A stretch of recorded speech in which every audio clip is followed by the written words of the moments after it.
سلامونه دوستانو، په دې هیله چې ټول به راته روغ او جوړ. سبا د افغانستان او هیرلند ترمنځ دریمه او وروستۍ نړیواله ورځنۍ لوبه پیلیږي.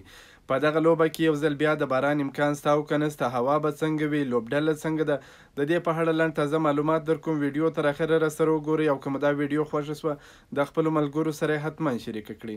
د سیریز لومړۍ لوبه افغان لوبډلې په ډېر ښه شکل وګټل. دویمه لوبه چې تېره ورځ ترسره کېدل د باران له امله مساوي اعلان شول. که څه هم د لوبې پیلېدو ته ډېر زیات وخت پاته و، خو د دواړو لوبډلو ترمنځ دا فیصله وشوله چې لوبه به نوره نه ترسره کیږي، ځکه چې میدان بالکل لوند و، د لوبې د کېدلو امکان نه و. په دریمه لوبه کې چې سبا ترسره کیږي هوا صفا ښودل سوې ده. د څو ورځو لپاره په شارجه کرکټ لوبغالي کې هوا صفا ده، د باران امکان نشته.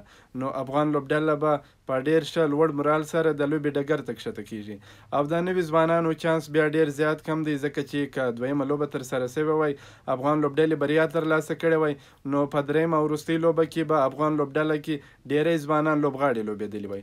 دا چې دویمه لوبه د باران له امله مساوي پای ته ورسېدل، لومړۍ لوبه افغانستان ګټلې ده، نو کېدلی سي په لوبډله کې ډېر زیات بدلونونه را نه سي. یو یا دوه بدلونونه که راځي، خو ډېر بدلونونه نه کې راځي او بیا به هم هغه زړه لوبډله لوبېږي لکه په لومړۍ لوبه کې چې لوبه ترسره کړل او د ځوانانو چانس یو څه کم دی.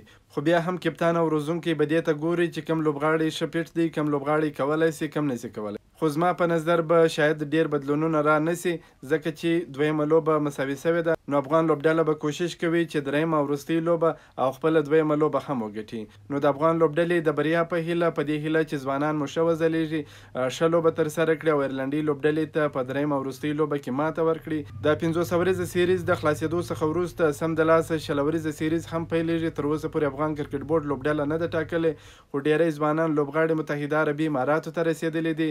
د هیرلند پر وړاندې لومړۍ 20 ورځې لوبه د جمعې په ورځ ترسره کیږي.